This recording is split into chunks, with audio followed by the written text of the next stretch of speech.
Da, mă, că nu văd.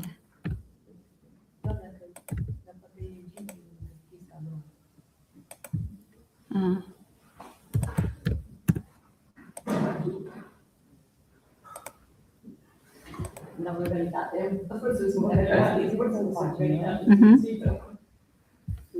Aici. Sì, anzi bisognava caricare.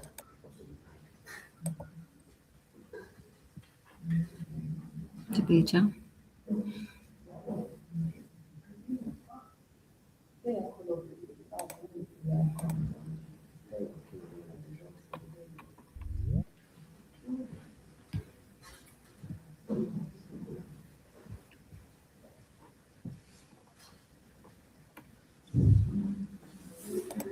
Dacă dăm acolo unde scrie triar, contact, diminuția de jos, de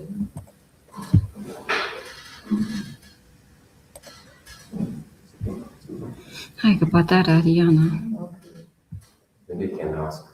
Yes, maybe Ariana will Maybe they will ask someone for this mistake.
Ok.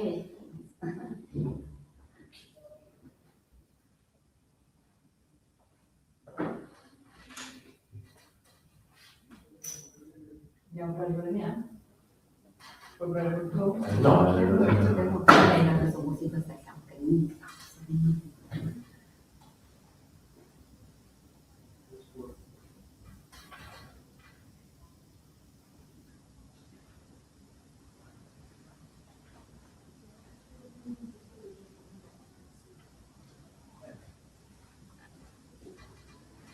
Buongiorno, buongiorno.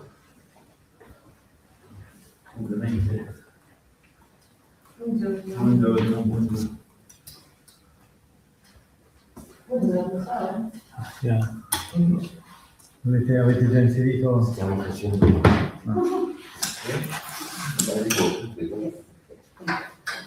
And the lady gathered room, that's the key.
guarda sui vedi, guarda sui vedi dove la presentazione, no?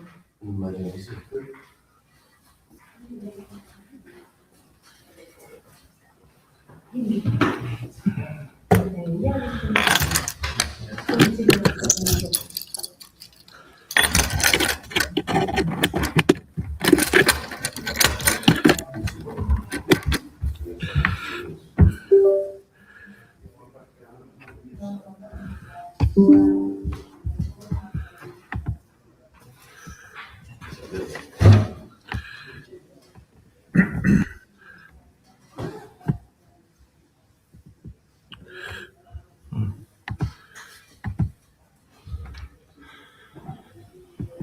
Vabbè, si chiama così.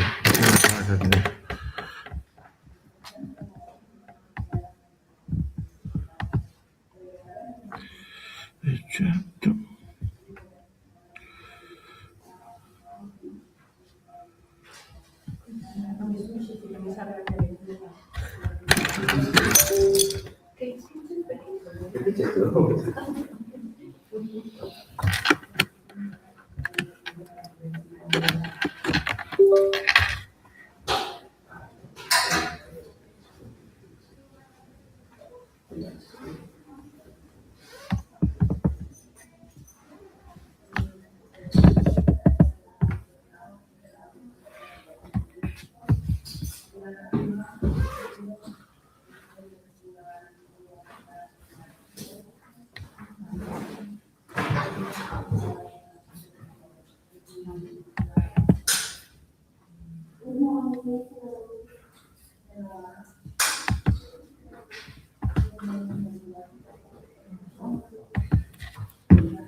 Sta tutto lì.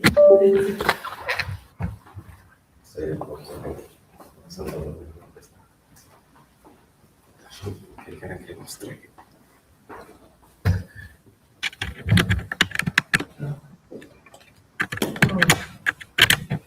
Ciao Giuseppe.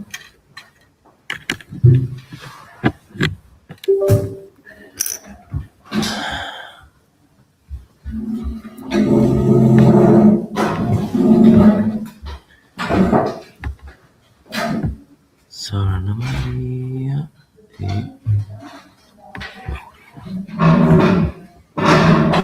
1, 2, 3, ok.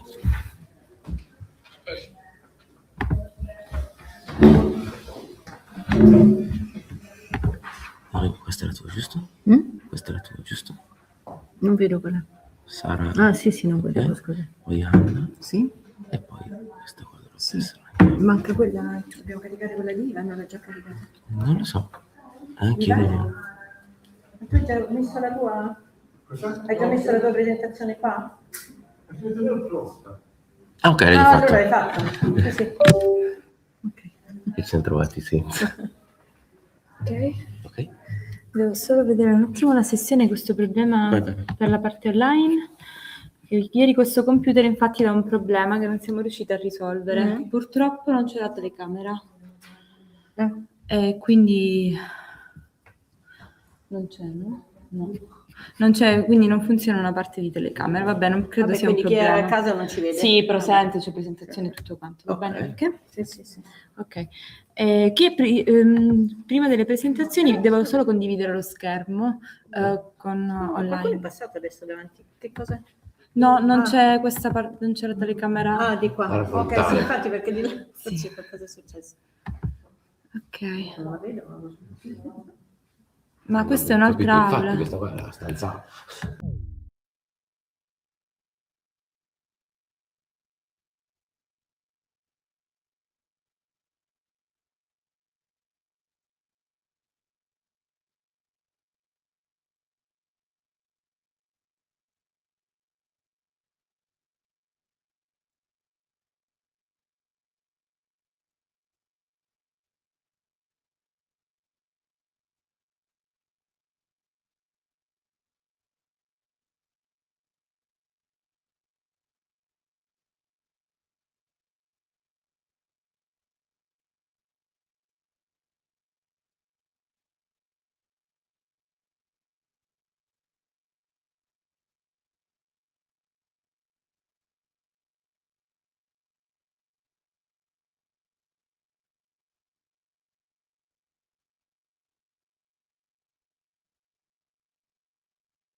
Hello? Hello? Can you hear me? Hello? Hello? Where is this room? They are in the wrong room. What room is this? I don't know.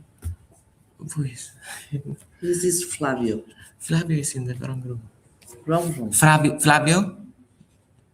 Can you hear me? We cannot hear you. Olha, o Candal tem que explicar outra vez. Onde é que está este fulano, o Flávio? Programa, onde está o programa? It's in the wrong... Outra vez. Flavio is... needs to change... Quem é? Olha, o share não, o coisa era aquele. they are leaving. Okay, Okay. maybe it's okay.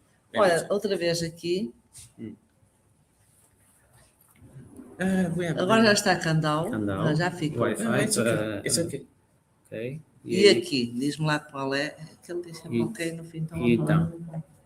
E aqui está bem. Do you want to test Então. again? Yeah. O som Same as system. E aqui. Sim. E o... Tá ok. É assim? Microsoft Array? Não é microfone. Não. Microfone. Sim. Microfone, sim. E lá na som. E aqui, também Tá? se ouve? Sim, aqui eu sei. Eu só não pode estar Candal no micro. Ok. Se tiver a Candal, eles têm que falar ali. I think it's Para okay. falar ali. Yeah. Ok, ok? Thank you so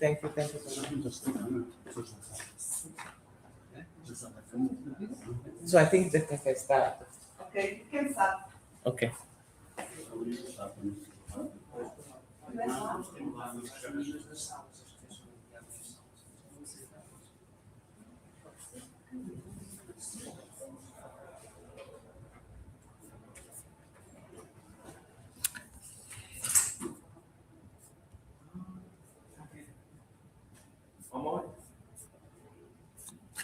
Okay. Let me just extend and next. Okay.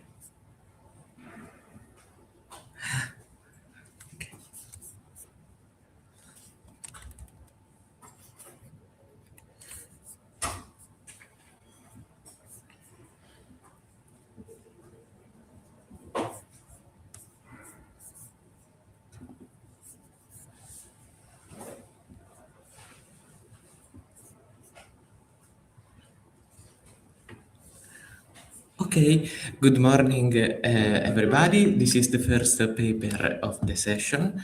The title is A Primary Preserving Installation-Free Progressive Web App for Modern Slide Presentation.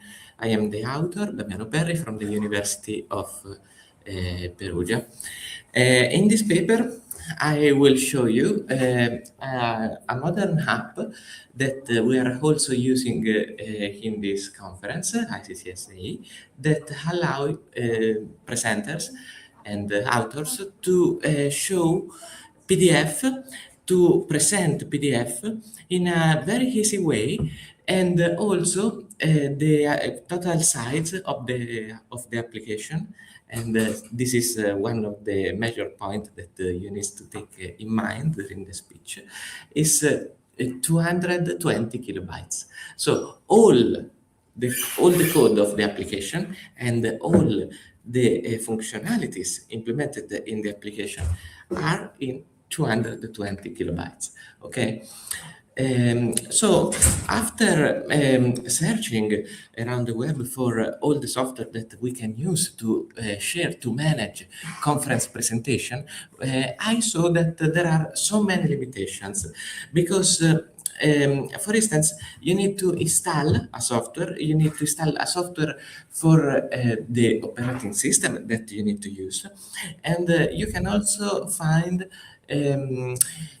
some compatibility issue between different operating systems and different softwares. You also need to install extra plugin. For instance, suppose that you want to support a multi-window, a multi-monitor functionality. You need to use special plugins that are not always available.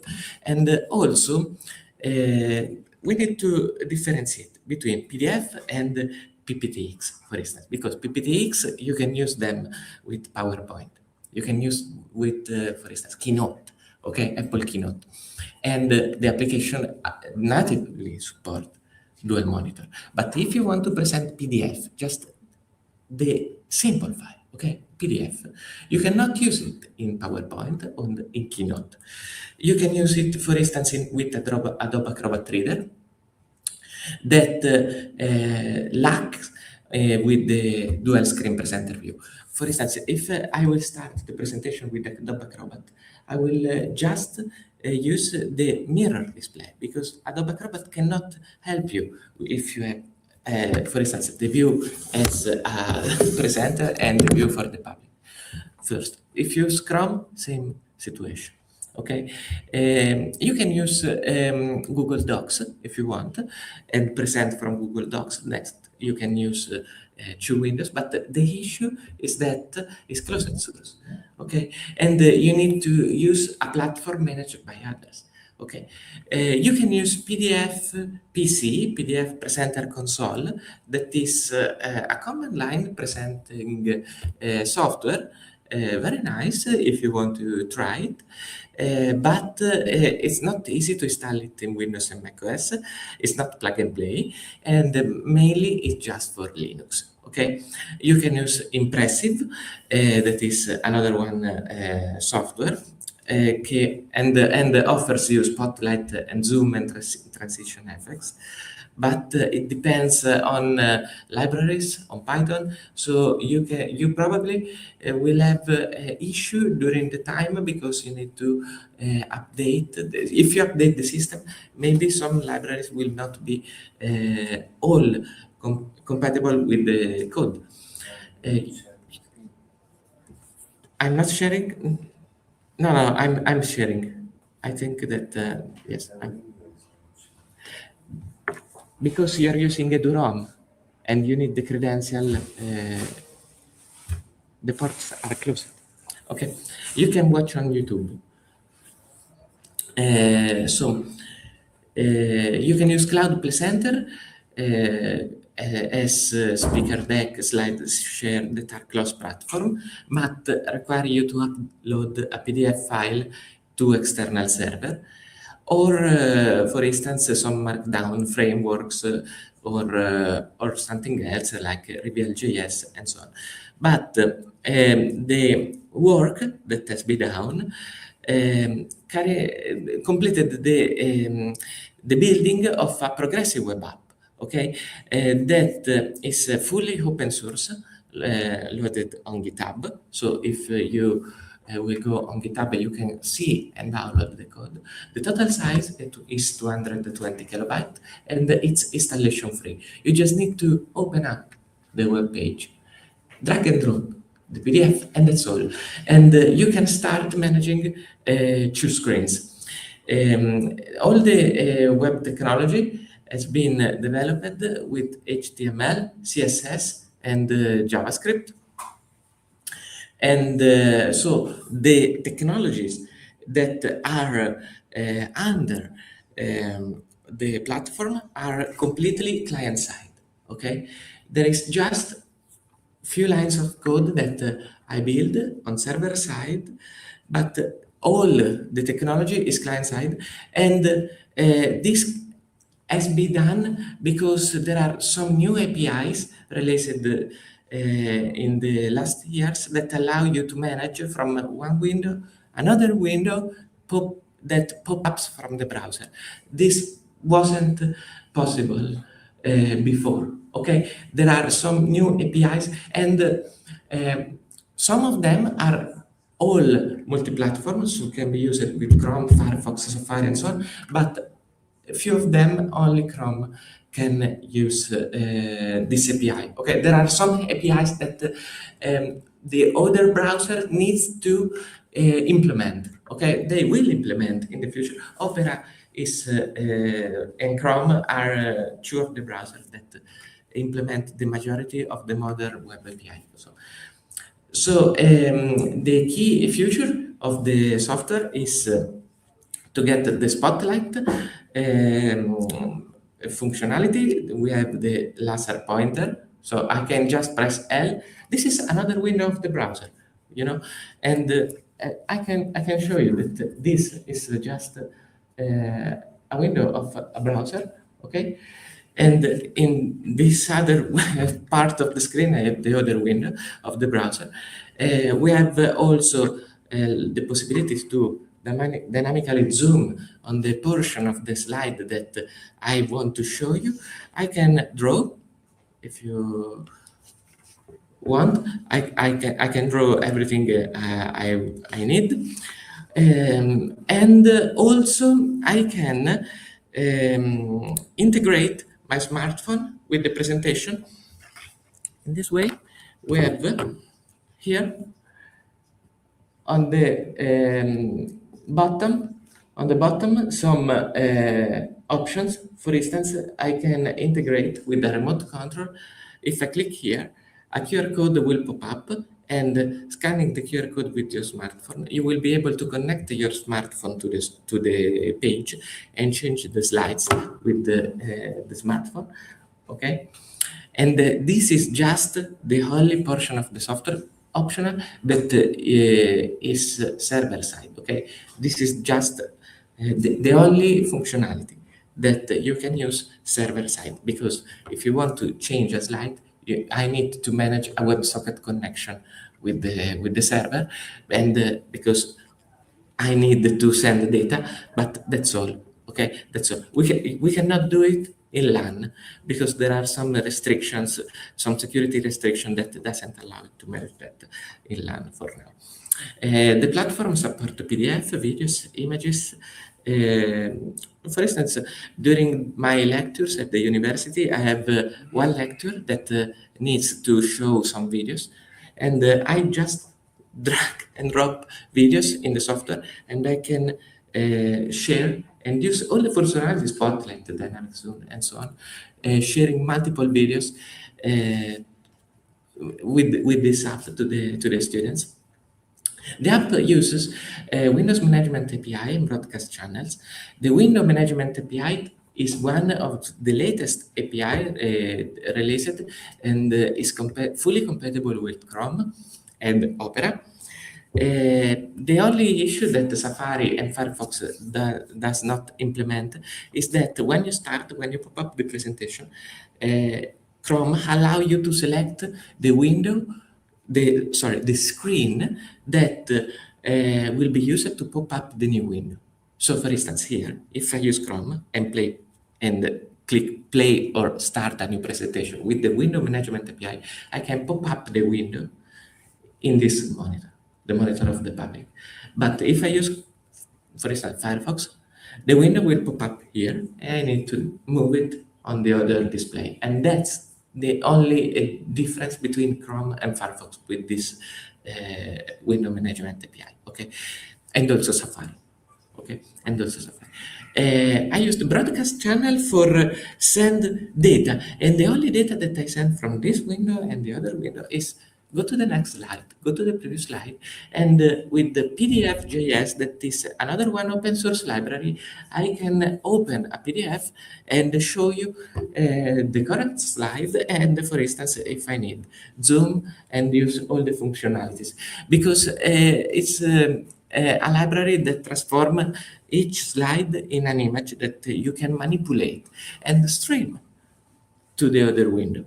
Okay, and the performance is very high. Okay, it's almost no CPU consuming. Okay, so it can run in almost every computer, I think. This is the design. The design show you the first window of the first image of the window of the software that allow you to select the PDF to present, and you can just start the presentation simply dragging and drop the PDF that you want to show.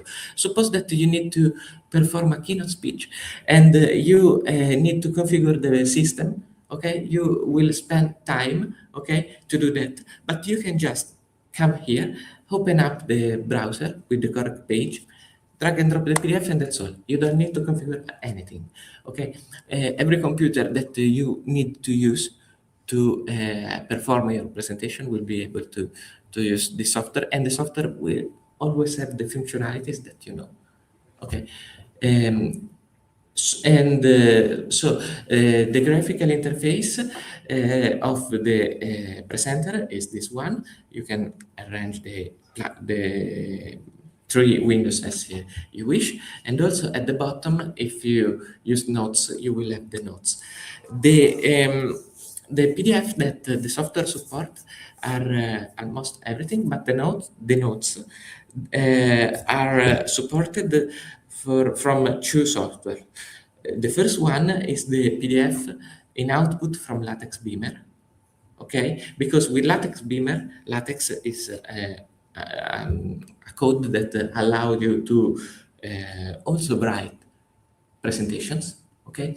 And a LaTeX Beamer PDF can, if you want, have notes. The notes will be on the right, okay? So the page will be very long, and on the right you will have the notes. So with this software, I take the right part of the PDF and put the note for you at the bottom.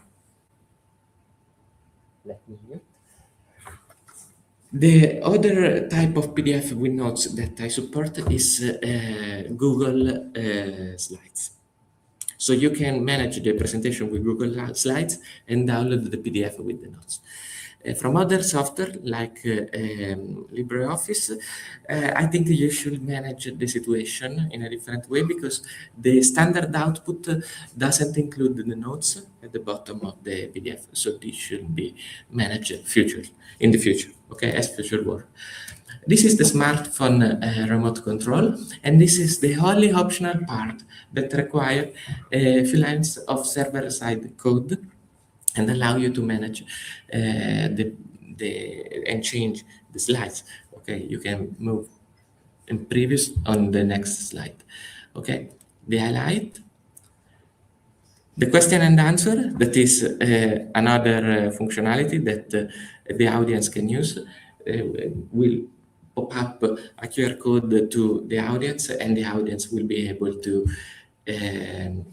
ask questions. Okay, for instance, students, and the speaker will see the questions, the webcam management and drawing that I showed you before. And if you want, also the application can, because it's a progressive web app, the PWA integration solve one other problem. That is, what if I lose my internet connection during a speech?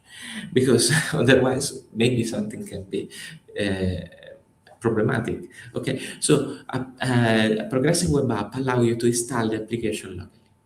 Okay, but it will remain server-side, but the installation is with a service worker, okay, that lives in the browser and allow the application to perform without internet connection, okay.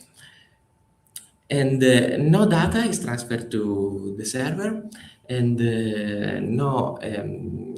there is no, the application has been built with the security by design. There is almost nothing that is transferred to the server.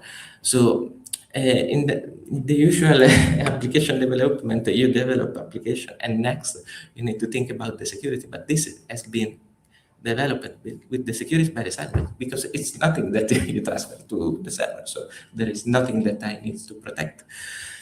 And the performance analysis shows that the performance is very good, because we tested with macOS, Linux, Windows. The boot up time is very low.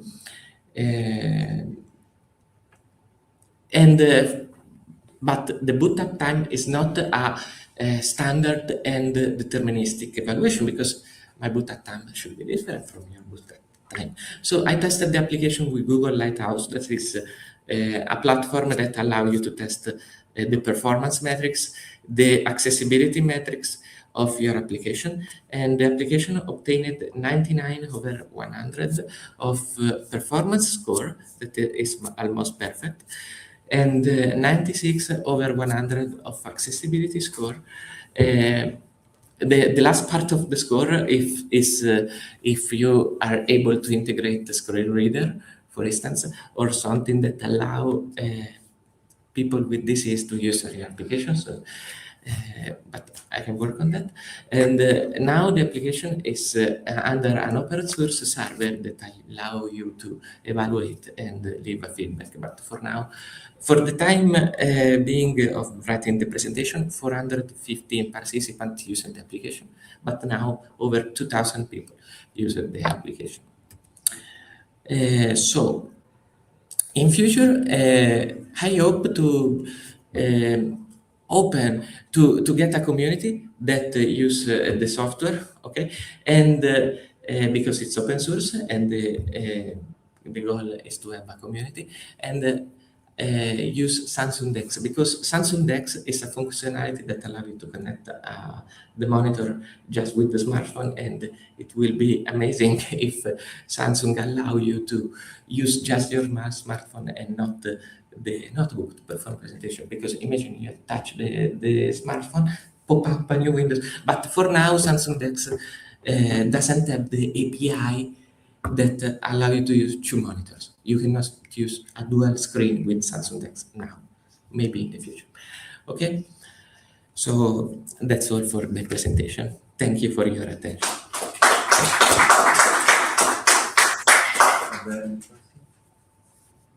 Yes, please. Yes. Thank you, Damian. Really good presentation about software for presenting slides. So one question is, which kind of framework, because I know that this is a portable web application. So which front-end framework did you use? If you use any, or you use vanilla? Vanilla JavaScript. I built everything by myself. No framework at all. And that's why the code is so small. Pretty impressive solution. And the other one is how do you manage the QR codes links to the server side? Does this create like a signature? Yes, every QR code integrates in the QR code itself a token. So, for instance, I can generate the QR code with the URL, the current timestamp, a random number, okay, very long random number, and checking if the QR code is unique. And the string that compose the QR code is the token. And this is the only functionalities that is server side, the only functionalities. Okay. Good, thank you. Last question. What about the nodes? Have you investigated if these are information like in metadata that you can embed in PDFs? And if you're planning on enabling maybe adding nodes to PDFs like an external plugin? I can check that. For now, I'm using notes that are already in the page. Because if you download the form from Google Docs, the page is vertically aligned. And in the first part of the slides, you have your slide. And in the bottom, the notes. If you use LaTeX Beamer, the situation is the same, but rotated by 90 degrees. In the left, you will see the notes. In the right, in the left, you will see the slides. In the right, the notes.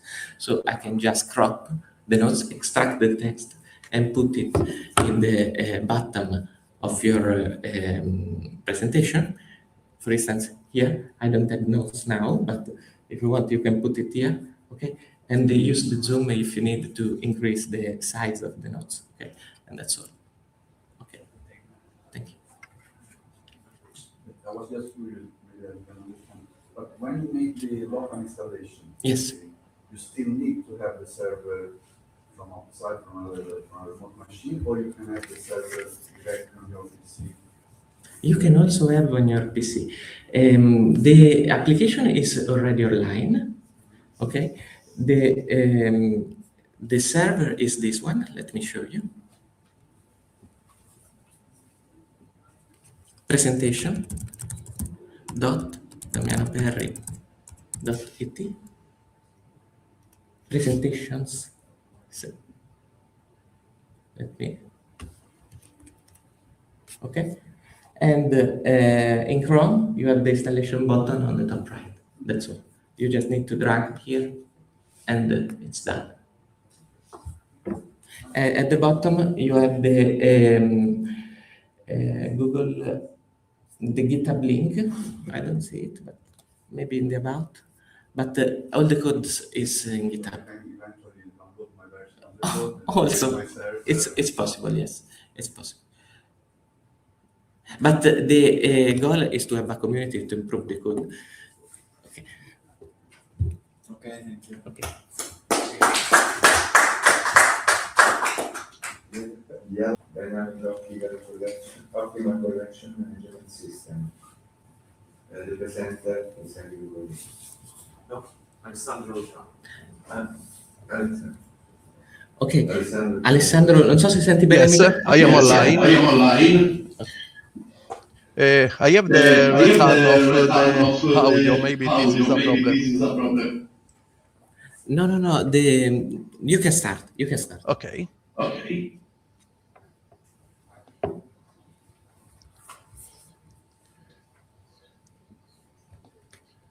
Can you see the presentation? Yes. Good morning, everyone. My name is Luciano Alessandro Ipsaropalesi from the DISIT lab at the University of Florence. Today I will present our work titled Snap for Waste, an integrated dynamic system for optimal waste collection management. Sorry, I have a problem because Damiano, sento la mia voce, ed è un problema. Okay, just a moment. Please try again. Perfect. Thank you.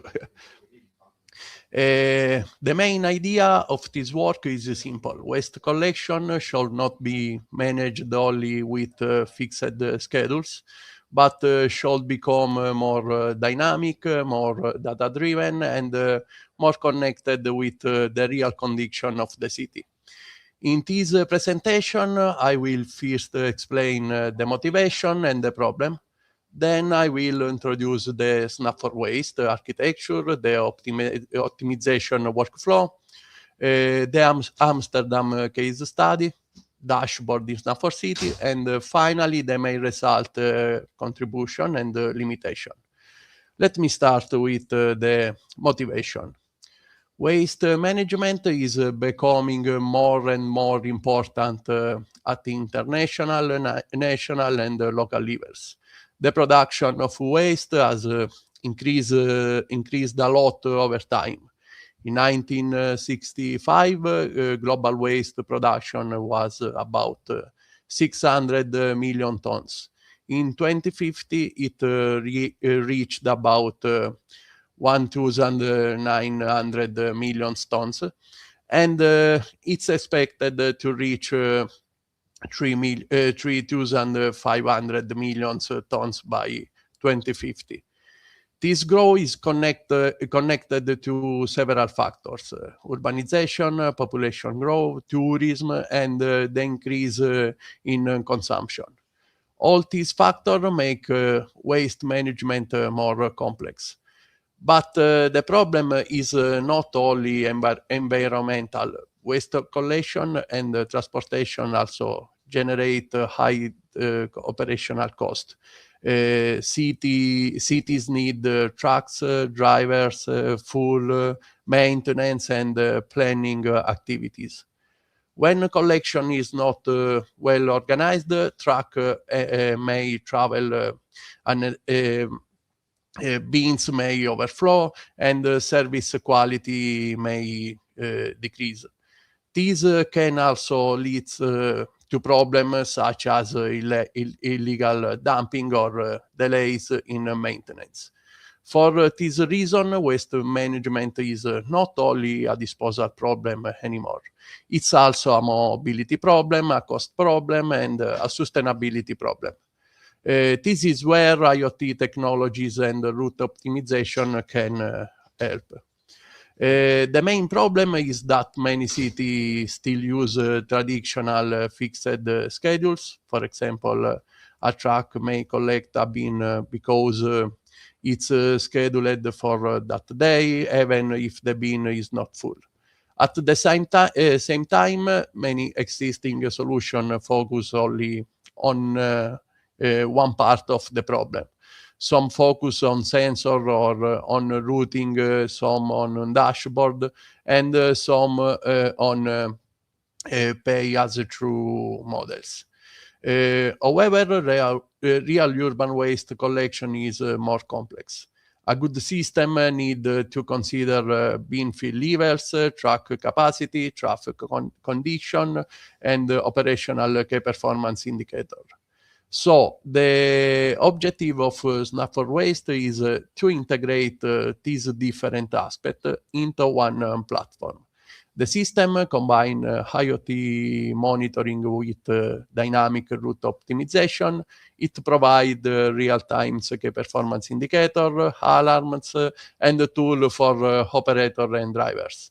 The core research question is how can a city transform live waste data into reliable daily routes, while also monitoring the execution and operational performance. Now, before presenting the system, let us the literature gap and the requirement. There are many commercial solutions for this. Some examples are Sensoneo, NextBillion, NordSense, Collect My Waste, and other academic approach. These systems are valuable, but they usually cover only part of the complete waste management process. For this reason, in the paper, we identify 8 main requirements. They include the management of entities and role for user, real-time data from bins and trucks, dynamic routing, urban constraint, alarm management, or the pay-as-you-through. The comparison showed that Snap for Waste is designed to satisfy all these requirements. This is important because the goal is not only to optimize a route. The goal is to support the entire operational process, from data collection to planning to KPI visualization, process the data, monitoring and analysis. Snap for Waste is based on Snap for City platform. Snap for City is an open source platform. This is important because Snap for City already provide several smart city capabilities, such as IoT data management, storage, the dashboard, microservice, and user role management. In the architecture, data come from the different sources, especially bins and trucks. This data is ingested into the platform, stored, processed, and used by the optimization and analytics component. The system includes a knowledge base and storage layer, processing logic through microservice based on Node-RED, machine learning process, and simulation component, and the route optimization module for waste collection. On front end, operator and user interact with dashboard and web or mobile interface. So the architecture connects the physical city with the digital platform. Sensor produce data, the platform processes it, and the system return useful decision for operator and drivers. Snap for Waste manages several operational entities. For bin, the system stores information such as position, capacity, waste type, fill level, usage frequency, temperature, or alarms. For trucks, the system can manage vehicle capacity, vehicle class, route assignment, waste weight during loading, tracking, and status information. The system also manages user and role. These include administrator operator, drivers, maintenance staff, common city user, and commercial operators. This role-based approach is important because not every user should access the same function or the same data. Another important point is flexibility. The system can work with data from every protocol without problem. The platform also supports pay-as-you-through models. These can be done through BitLockers and FOBs or through RFID-based bugs while conserving privacy and GDPR requirement. For optimization, the workflow has 5 main steps. The first step, the system collect data. IoT sensor continuously monitor bin fill levels across the city network. Second, the system reach the system select the bins that should be considered for collection. In the paper, bins above 17% fill level are prioritized. After the system reach the route, this means that nearby lower priority bins can also be added if they improve the efficiency of the collection route. After the system optimizes the route and assign them to trucks, finally the system monitors the execution so operator can follow what is happening during the collection process. This workflow is useful because it avoids collecting only by fixed calendar.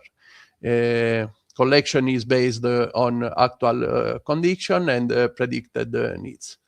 The optimization part is based on a genetic algorithm, which he will explain now. Snapper Waste use a genetic algorithm to solve a large-scale routing problem with multiple vehicles and many bins. In simple word, a genetic algorithm create many possible solutions and improve them step by step. In this case, each possible solution represents a complete plan, which vehicle collect, which bins, and which route. The algorithm uses a fitness function. This function tries to minimize the total operation cost. Diversity is useful because it reduces the risk of stopping too early on a poor solution. The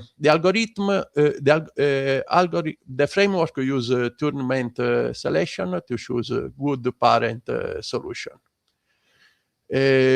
We tried the solution in a real case study. The case study is based on real operational data from Amsterdam. This is important because the system was not tested only a synthetic example. It was applied to a real urban context with smart bins and heterogeneous waste type. The Amsterdam case is useful because it represents a complex urban environment where not all bins need to be collected every day, and where the system must decide which bins are relevant for a specific daily plan. After introducing the data, I will now show how the platform supports operator through the dashboard. Snapper Waste provide integrated dashboard that connect optimization result with daily field operations. There are 4 main types of dashboards. The planning dashboard used to set parameter, launch the optimization, and monitor key performance indicators. The route management dashboard is used to assign optimized route to trucks and drivers. The alarm dashboard used to track bin status, sensor fault, and critical events. Finally, the statistics dashboard and the driver app support performance analysis and turn-by-turn navigation. In the next slide, I will briefly show this operational view. This is a dashboard for planning, for example. Here an operator can configure the optimization process. For example, the operator can select the waste type, the maximum weight for truck, the maximum service duration, the maximum nearby distance, and the fuel level threshold. The operator can also define stopping criteria for the optimization, such as the maximum number of iteration or the early stopping condition. Once the optimization started, the dashboard show the progress and the main key performance indicator, such as selected bins, required trucks, expected waste amount, traveled kilometers, and service time. So this dashboard is the starting point for transforming data into an operational plan. Another dashboard is the route management dashboard. This, after the optimization produce a set of route, operator can visualize them on the map and assign them to specific trucks and drivers. The dashboard also summarizes the route information, such as the number of being collected, the expected weight, the route duration, the route length, information for route. This is the bridge level, the optimization result, and the real work of the collection fleet. The route is not only calculated; it becomes an operational task that can be assigned and followed. This is another dashboard regarding alarm. Waste collection is not only about planning route. The system need to react when something goes wrong. This is another dashboard about statistics. Here the system support analysis over time. Operator can compare different periods and evaluate the performance of waste collection. The dashboard can show key performance indicators such as the number of empty bins, the vehicle used, the amount of waste collected, the distance traveled, the time spent, and emission. This is useful because optimization should not be evaluated only once. City need to understand the trend and improve planning over time. This is another dashboard about overview. It's possible to select the type of waste. We can see if there is a sensor in the bin, the temperature, the status of alarm, the bin fill rate, and other information. In this dashboard, we see the driver navigation interface. This slide shows that once a route is assigned, the driver can follow the planned path step by step. The interface shows the map, the route, the next bin, the remaining bin, etc. This is the result about optimization. The slide also shows three convergence curves. The first curve represents diversity in the population of solutions. The second shows the reduction of the best total cost during the iterations. The last shows the computation time for iteration. To conclude, the main contribution of this work is an integrated platform for smart waste collection management. Snap for Waste combine IoT-based monitoring, dynamic route optimization, key performance indicator dashboard, role-based access and support pay-as-you-through models. The system also consider real urban constraints such as truck capacity, working time, waste type, and operational execution. The Amsterdam case study show that the approach can be applied to a real urban waste collection scenario. Of course, there are also limitations. The system depends on reliable sensor and infrastructure data. If data quality is poor, the planning quality can also be affected. The optimization can be computationally expensive for a very large instance, even if parallel execution help. The predictive model for waste generation still need further field validation. In summary, Snap for Waste show how smart city infrastructure can help transform waste collection from fixed schedules into data-driven, dynamic, and monitorable operations. Thank you for your attention.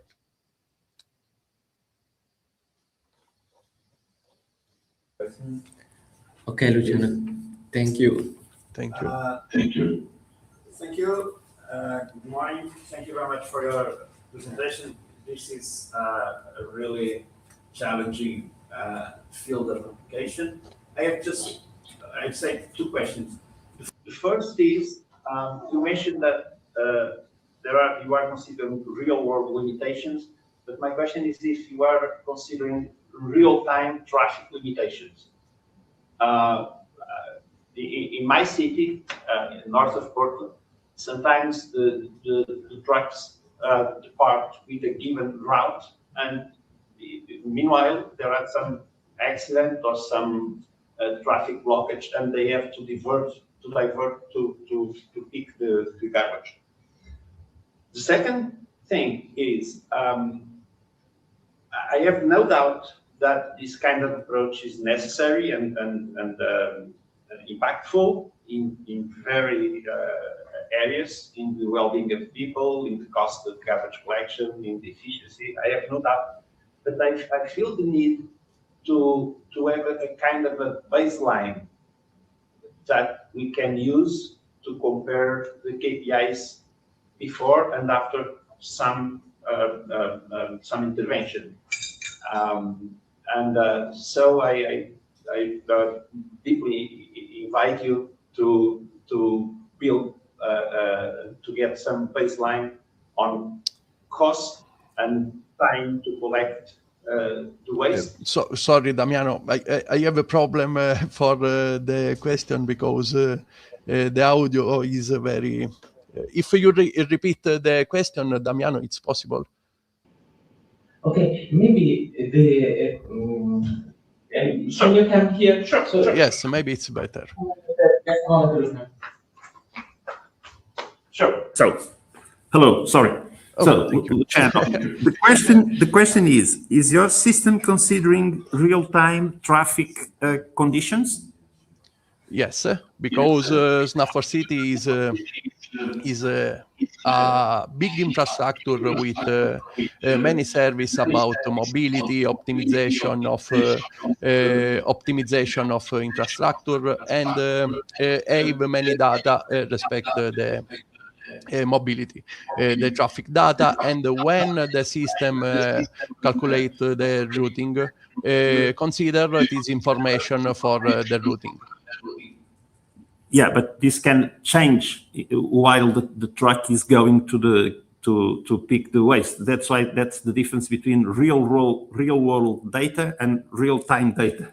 So Yes. And for routing, another, when you see the dashboard for driver, it's possible, for example, integrate another function because point by point you have the routing, and this routing the system calculate when start the collect the first beam. Okay. Is dynamic. Okay, thank you. This because Snap4 City is very big infrastructure for is not only for Snap4 Waste, but is infrastructure with multiple domains. Thank you very much. Thank you. Thank you. Thank you too. I'm sorry. The other presentation is for Marco Fontani, the presenter, Federico Galli, Chiara Garau, Paolo Messi, and Gianni Macaleo, Smart City Digital Twin Framework for Semantic Indexing and Dynamic Modeling of 3D Buildings. Please, Luciano, can you remove the screen sharing? Do you have the presentation? Okay.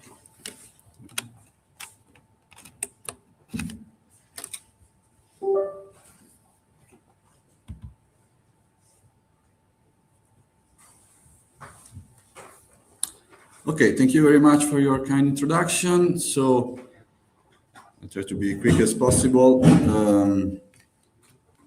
Buildings are the fundamental structure, fundamental units of city. They are interconnected with the urban system. They are the major consumer of resources, and they influence mobility pattern and are central to resilience and energy management. So building is crucial when wanting to perform urban planning and understand what's happening into the city. We have already talked a lot in this conference about Smart City Digital Twin. They are mirror of urban environment, and they are fundamental as decision support system. And so in this context, we have to be able to represent building in a coherent way in order to enable analysis, monitoring, and eventual optimization of critical problems. However, most of the solutions of today present more what are static 3D CD model instead of semantic and dynamic digital twin representation. Those representation does not allow to retrieve data, does not allow to make analysis, changes, and everything is very limited. Therefore, we provided to integrate the 3D representation of the city inside of the Snap4 City Smart City Digital Twin platform. I will not spend many words about that because Alessandro already presented the platform. The platform is huge, is able to integrate multiple kinds of data, store them, semantically index them, and then provide to the user, also including analytics, performing optimization and prediction, etc. What is crucial is the semantic modeling. And for this reason, we try to represent building as entities inside in the knowledge graph built over the KM4 city ontology. For this reason, we designed a new concept of high-level type representing a general semantic label for complex urban entity, from which we have inherited the building concept, the building entity that is also attached to external ontology, like for the building ontology and the SARE4 city ontology, in order to provide higher interoperability among different Smart City platforms. And then each building is described with a specific data model. A data model that includes information about its location, where it is, its address, the postal code, and also the structural information regarding how many flats have, how many levels, if it has something underground, information about its classification, about its destination and use, and also, when available, external data, external link to external data, like a Wikipedia, Wikidata, website, etc. But the most interesting part is that each building entity can be attached to multiple 3D models. So one building can be represented with different 3D model in the 3D maps.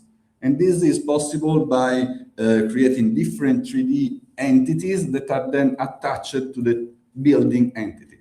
And this allows us to show, for example, the evolution over time of the building, or presenting different 3D model, each one more dedicated for a specific focus. And this includes also, for example, the connection to a BIM model, a building information model, in which we can go in very detailed analysis on the building.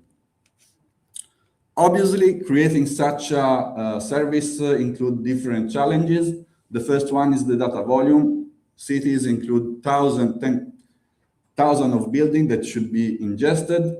And also we have to resolve data reconciliation, because metadata, 3D models always come from different sources, and so must be reconciled in an integrated entities.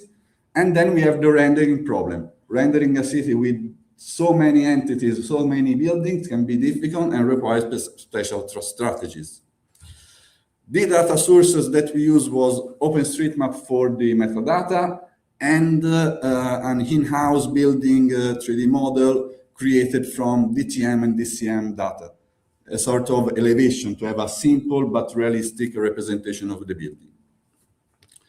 I will not go too much into detail into the processing logic for the data ingestion. Just know that it is integrated into the platform, so it is accessible to any user, practically, any authorized user.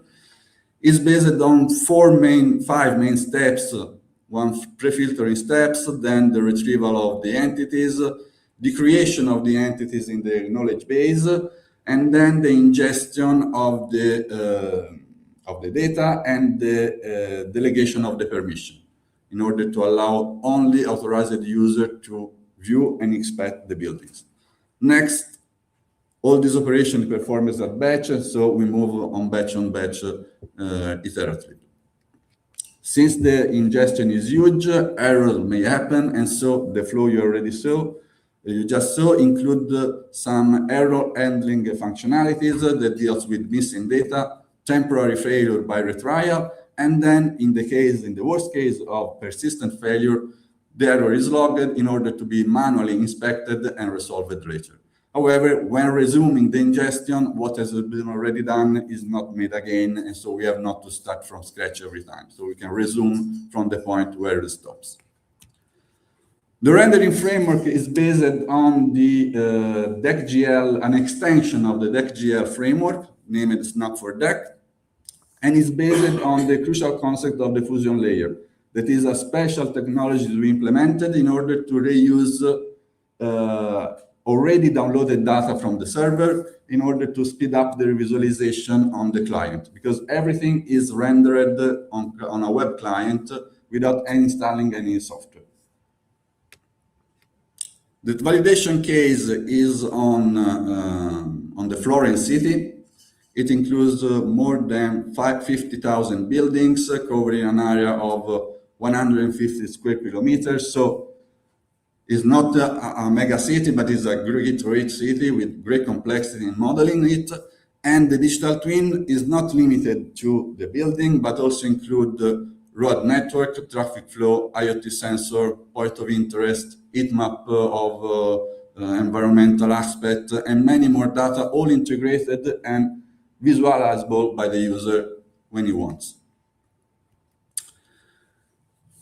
The dashboard is highly interacting and allow, for example, the retrieval of building information. Just by clicking on a building entity, you can access to all the data related to the buildings. And in this way, the system automatically retrieves the data from the knowledge base and display it to the user. Whenever a new building is added to the map, the visualization is immediately available to the user, and this is also valid for any other entity from sensor, from POIs, etc., that can be added to the system. So the interface is fully integrated with the platform, and every change that happens into the city, the platform can catch it and then repropose it to the user directly in the interface dynamically. And then when a building is selected, it's also possible to perform substitution or cancellation and reconfiguration of the neighborhood. In this way, we are able to observe, to perform what-if analysis from an urbanistic point of view, in which local area can be modified, renovated, and observe its rendering directly on the dashboard. And this is also useful because it allows, for example, to include citizen in the decision process, in which you can ask to the citizen which kind of layout for your city do you prefer. And so this is a clear and simple way in order to perform analysis that, in our opinion, can be very useful from an urbanistic point of view.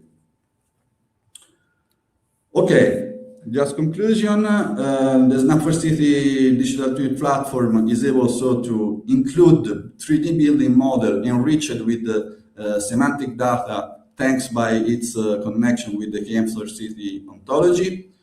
We have developed a fault-tolerant pipeline ingestion with automated OSM and 3D model reconciliation.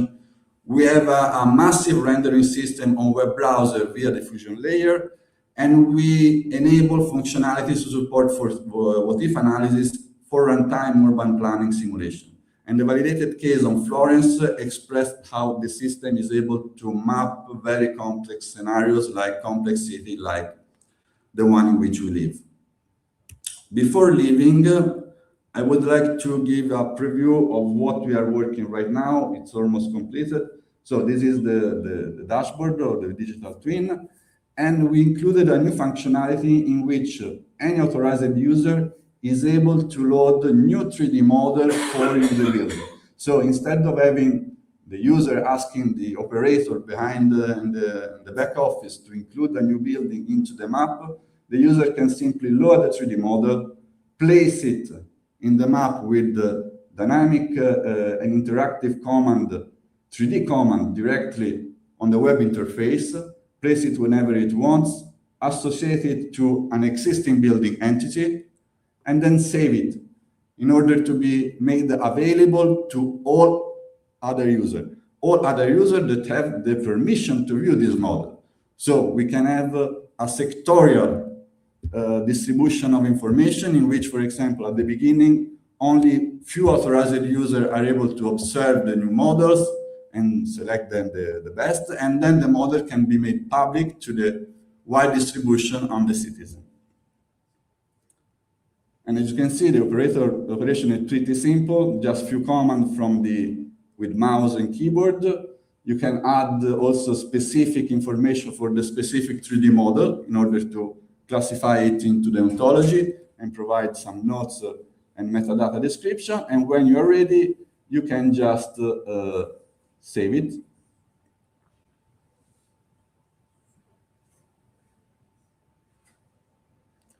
And when you save it, the file is passed to the platform, it is ingested, a new entity for the 3D model is created and linked back to the original building. And so when we go back on the visualization, in the panel, the new building appears with its description, and that can be directly loaded into the map. After that, there is another example, but maybe we are short of time, so I don't want to be more tedious. By the way, in the slide, there is a QR code. You can scan it. It will bring you to a web page in which we have a greater description of the digital twin interface, 3D interface of our platform. So, and you can have also contact if you want to work with us to help us improving better the building, suggesting new functionality that can be very helpful for the urban planning. Thank you. Thank you so much. Questions? Please. I missed the beginning of your presentation, I'm sorry. What language did you use to program this? This is mainly HTML and JavaScript. The JavaScript base is based on DeckGL, that is a framework for 3D rendering, massive 3D rendering. And we have, however, to extend it to include the Fusion layer functionality in order to be more efficient in loading and visualizing 3D data. However, All the code is open source. Our platform is completely open source, so you can go on the smart code, on the QR code, or on the visit.org website. In there should be the link to our GitHub repository, and in there you can find all the code for this solution. Obviously, we offer the code, the implementation, but not the data. So you will find an empty box, let's say, ready to be used, but empty. Also, if you want, we also offer a pre-configured Docker Compose installation. So there is a sort of configuration. You just put few details that you're interested in, and you can download the full platform that with few commands on Docker Compose, you can put in running on your server. And this is good. Hide most of the complexity in order to deploy the platform on new installation.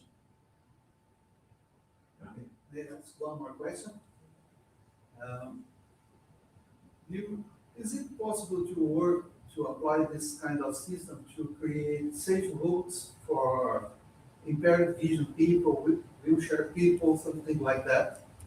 The system already has the possibility to show routes.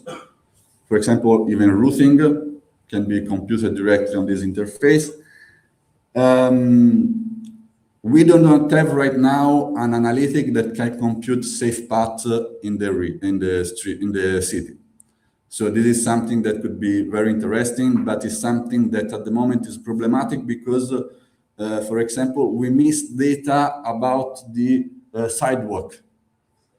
This is a very trivial information if we think, but the public administration don't want to give you the information of how wide is the sidewalk. Is it safe? Is it not safe? So this is a very difficult information to obtain. Once we have it, building an analytic that can compute safe path could be really doable. And once the path is ready, it can be visualized effortlessly on this platform. Thank you. Congratulations on your work. Thank you. It's about the relevancy of this. I work for a municipality. The data on very detailed data on sideways status is not available. Yeah. It's very hard because it's also very volatile because there is an accident and there is some, and the municipalities do not have this real-time monitor. Yeah. I propose to raise awareness on people, every one of us, to feed this data to OpenStreetMap. That could be an idea. Involving people is always an idea. At least we can do the tentative to achieve data in this way. And by the way, another opinion I have, because mobility data is also very difficult to obtain and they are very useful. Each one of us use Google Maps to navigate everywhere, and we give our data to Google so that he can sell back to us to make mobility analysis. If the public administration will provide navigation app to all the citizens, maybe the citizens will give their mobility data to the administration, and the administration will do better mobility plan. But this is just an hope that I think it's very difficult to achieve. Okay. Thank you so much. So we have the last presentation, is a remote presentation. Stelio Kouzelas, Ioanni Solakidis, and Eleni Vlakonasiou. And the title of the paper is Indoor Pilot Video Presentation of Comfort Conditions in Mixed Reality Environment. Please tell us. Yes, hello to. It's okay, my screen.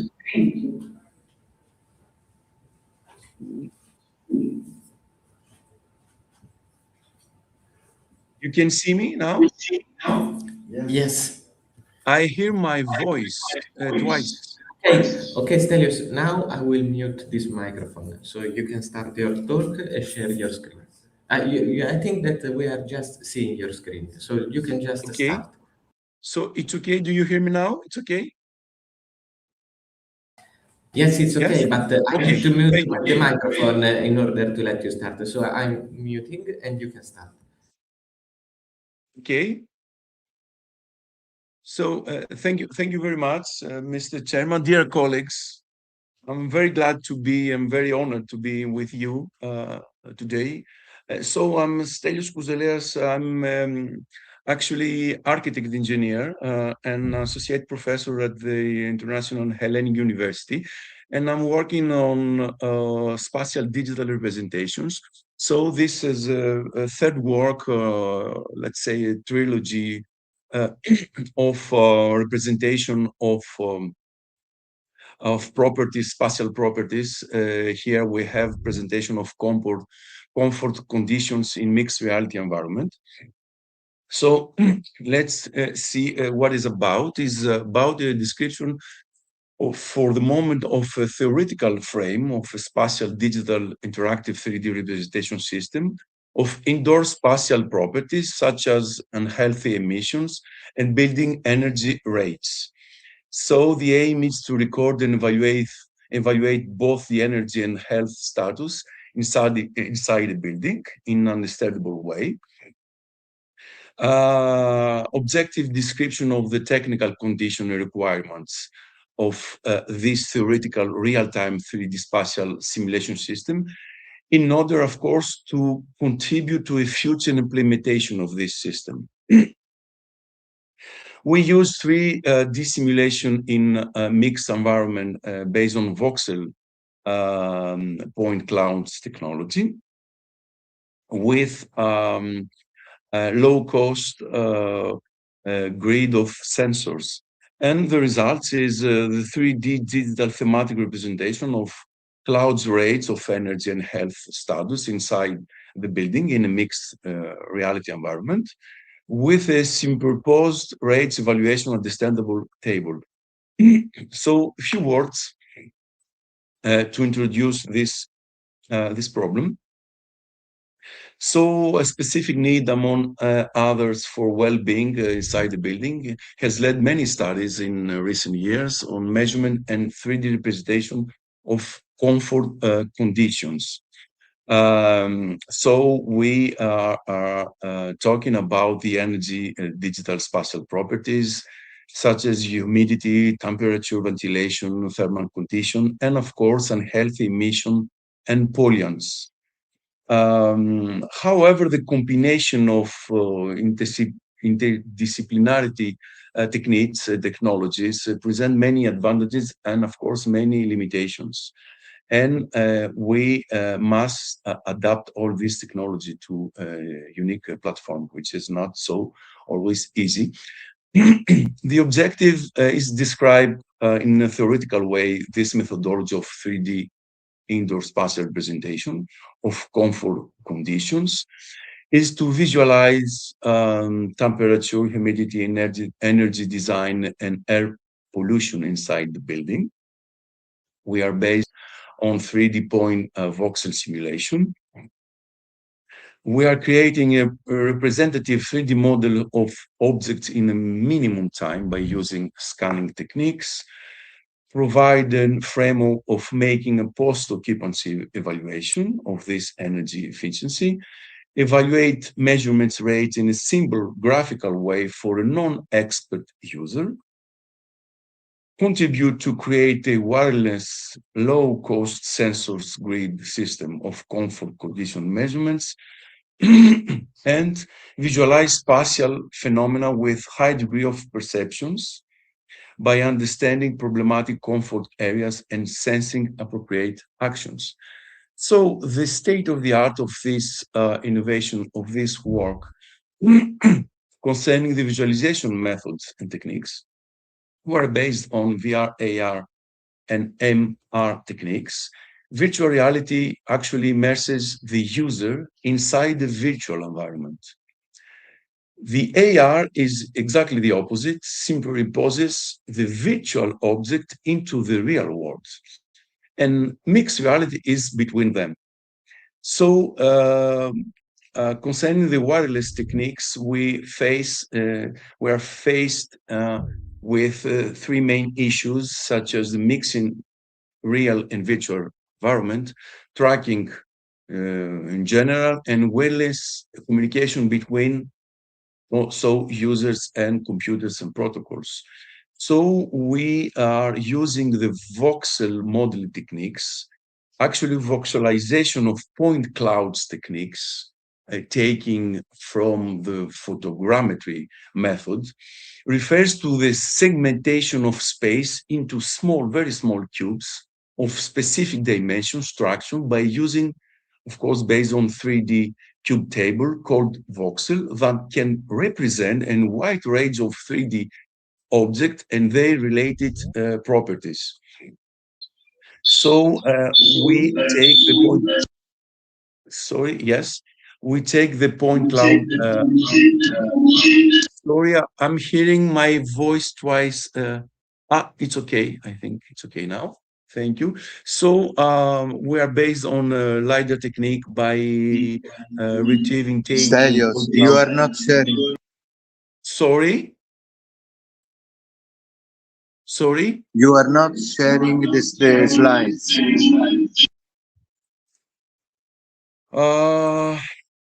Let me see, please. Third button from left.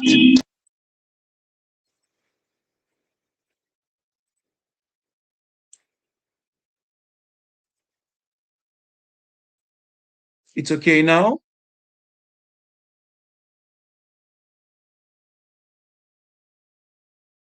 Now it's okay? Not yet, not yet. Not yet?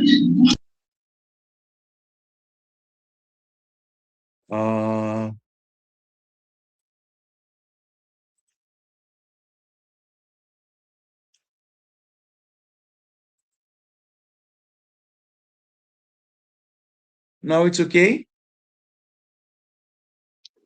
No.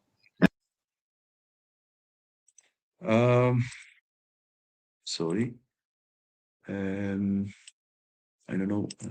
Or screen, except. It's okay now? Yes, okay, please. Very nice. Thank you. Very nice. Okay. So based on point cloud collection from LiDAR technique, we convert these point clouds into geometry of a building with 3D modeling, traditional 3D modeling, and we transform them into a voxel model. LiDAR mapping, we have high density point clouds with concerning the geometry. 3D modeling techniques, more traditional constructive solid geometry that can be used also in voxel methods, NURBS, splines, 3D scannings, GIS features, etc. And VeRML-X, VeRML that can be used in 3D world construction. We don't use them because it's not in phase of implementation, but it can be a very good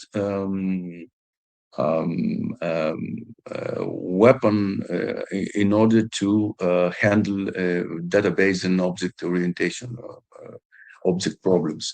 The same, the state innovation of the art and innovation concerning the related systems and some discussions. So they still are many simulation systems today that they are using voxel optimization techniques, but in another way. For example, we have voxel hashing, which is a projection of 2D, 3D objects in only 1D hot stable like serial numbers, or classifying 3D triangle meshes. We have also simulation systems using energy systems such as Energy Plus software, for example, in order to simulate in 2D, for example, temperatures, and in 3D also, but in static 3D, like image. So we have also a system that calculate and represent indoor thermal conditions with VR, but also in a static way of 3D digital, image in 2D image representing a perspective of 3D, which is not a real 3D in real time. And we have also AR visualization system for fluids, dynamic simulation, aerodynamics, and which very often is about a 2D integrated 2D simulation in a real world of real-time AR representation. And finally, we have so the innovation of this puzzle is a simultaneous 3D building a 3D point clouds voxel representation based on energy comfort condition values in VR and AR environment. Is a method to obtain accurate measurements with low-cost sensor with LiDAR techniques. Certainly provide to a non-expert user the ability to check the building performance via real-time walk through an immersive experience in AR environment under form of understandable table and framework creation for making a post-occupancy evaluation, and of course ensure an immersive pedagogical and professional experience and awareness for a non-expert user, an academic, for example, student, or even political authorities on the appropriate comfort condition and understanding controversial comfort areas by sensing appropriate actions. So there is an impact, a big impact, I would say, in scientific and certainly in social impact. Concerning the scientific impact is about this simultaneous representation of these elements in mixed reality, but in real time walkthrough inside the building by visualizing 3D charts or 3D point clouds in a 3D real world. When we must say that the current simulation systems today, they are focusing on, they are based primarily on 3D charts or 3D points, but in a static virtual building model, not in a real-time walkthrough, and very often in 2D table simulations. So there's a special communication interface between voxel and cloud techniques, and this transmission by a low sensors framework grid. Manipulation data of distributed low-cost sensor that they are producing accuracy and understandable visualization. And the social impact, except the user awareness of the building's performance and air quality of the non-expert and the designers, I would say that the main social impacts, because is the above. There are different partners, target group that could benefit from this proposed system. First of all, could be real estate market because of the high values to energy efficiency in buildings. The engineers simulate energy demand or buildings. Customers appropriate selection of an apartment. Academic students' knowledge and evaluation, and especially public authorities, because this system can contribute to a strategic plan for a social energy and health policy extension, smart city platforms component for not only for information, but for participation and deliberation of the public. So the main research organization, we consist in some steps. First, we have the building selection with this one of the complicated geometry and the other of orthogonal simple geometry, comfort condition measurement with LiDAR techniques and the sensor measurements. We have the next the 3D modeling process with the selected comfort conditions adapted to the building techniques, and we must adapt these values to a final 3D spatial representation system of all these previous elements. So about the buildings type selection, we took residences. Only we are speaking about the theoretical framework. We didn't implement this system yet. Residences, especially before 1980, because they don't have many documentation on structure, energy efficiency, and air quality. Two main interior geometry, orthogonal geometry, simple, and a complex configuration.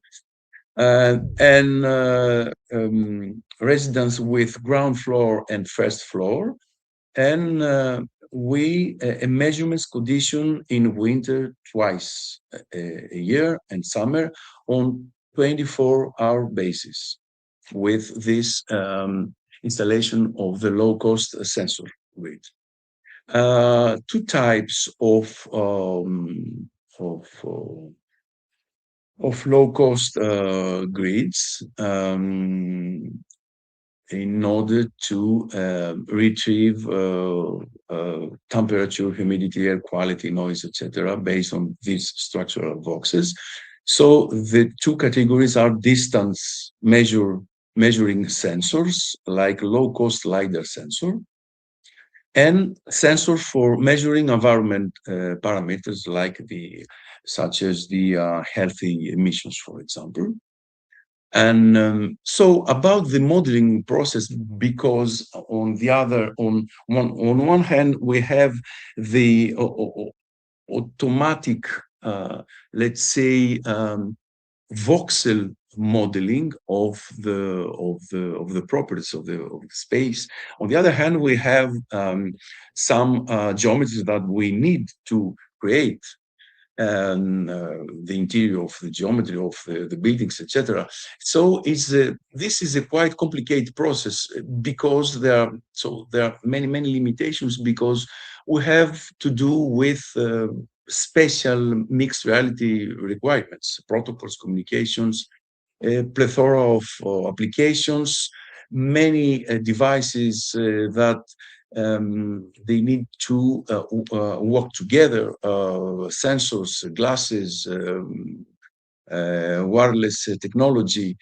We have also an evolving technology with communication standards also.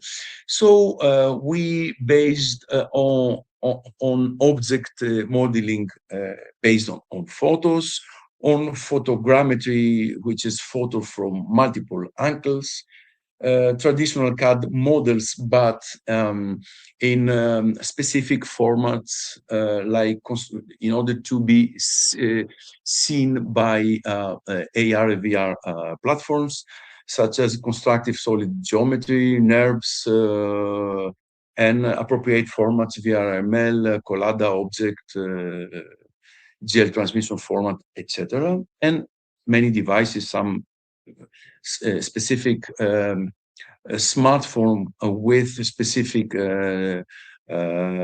tracks, devices, glasses, and etc. So about the values of the comfort conditions that we must retrieve, we are using voxel techniques, because voxel, we have more accuracy about not only the representation of the properties, but the 3D building also geometry.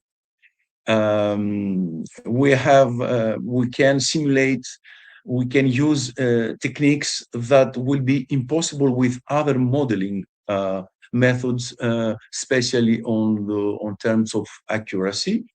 And the 3D simulation process is a quite complicated process because it deals with many steps, starting from LiDAR scanning with registration of some scenes, the filtering of unwanted points, the rendering, the filtering of the point clouds into a voxel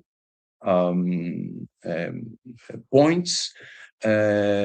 So after the model simulation with the voxel, we can integrate all the traditional geometry of the buildings into a software that understand of these specific formats like AR and VR, and integrated finally the values of the sensors, and of course create a model which is capable to be seen in VR and AR environment. The evaluation of these properties, humidity, noise, pollution, particulate matter, and or even tomorrow with expansion to thermal comfort and radiation also. So two types of questionnaires for users. This could be one evaluation type, and the other the same time when in real time when a non-expert, for example, can make a walkthrough in real time in AR or VR environment.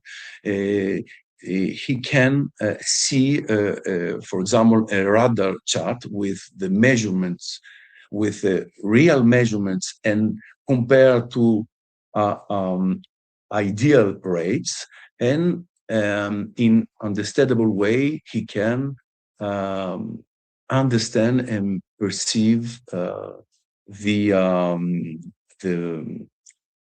meaning of these values. The pilot 3D spatial representation system is based concerning the technical approach or implementation of VR and AR environment.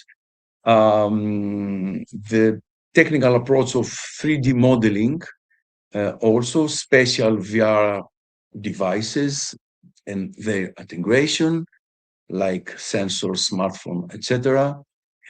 What we do with this value of these 3D point clouds voxel, how we integrate them in model geometry and vice versa.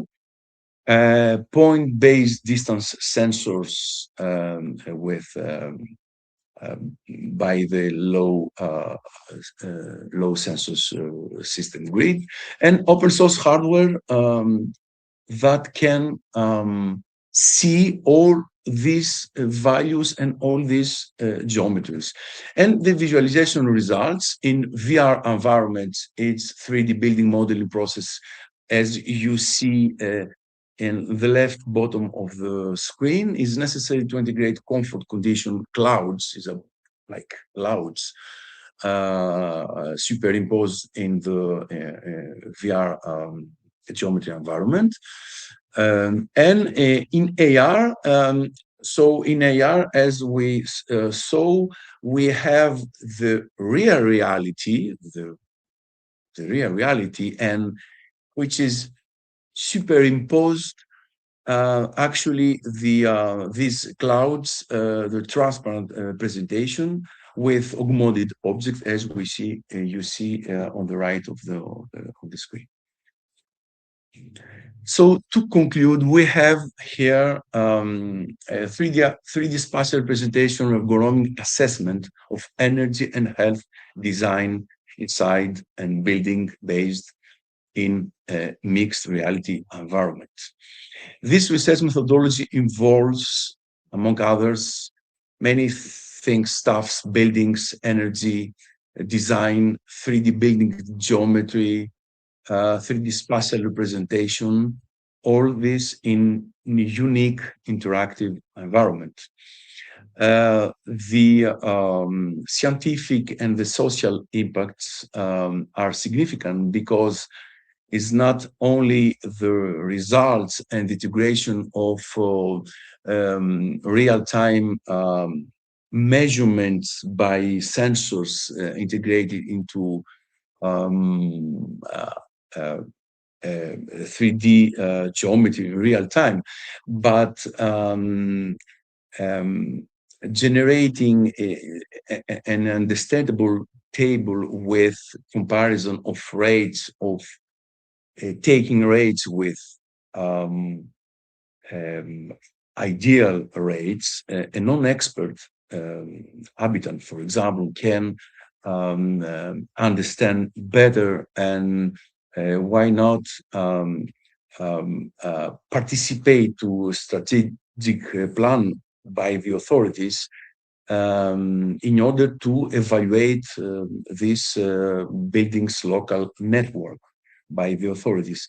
We have comfort condition value in the form, as I said before, understandable superimposed transparent representation way, ensuring an immersive pedagogical experience awareness for a non-expert user, assessment of user reception of the visualization evaluation of indoor environment data with service and questionnaire.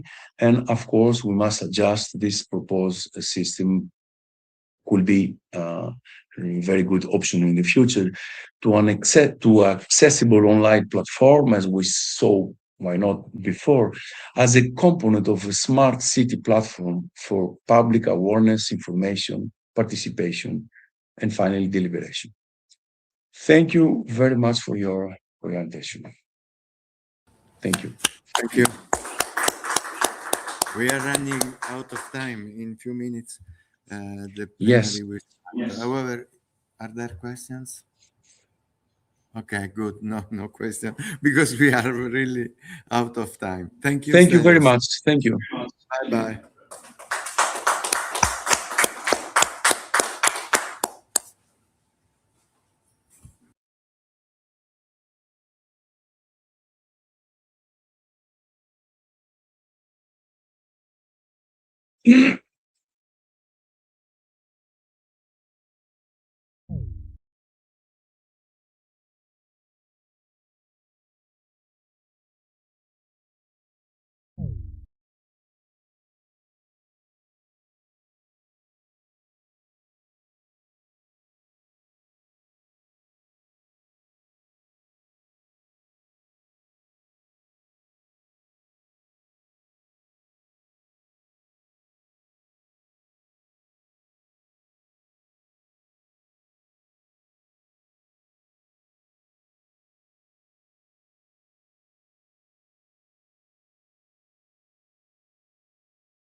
Send to Naim. Send to Naim. Oh, yeah, send to that. He'll be very upset. Hopefully he will join us next year. No, okay. So the microphone, you start from here. Sì, no, dobbiamo aspettare. No, we are waiting. We are Oh, yeah, they are yeah. drinking coffee. Enjoy. We are not in a hurry.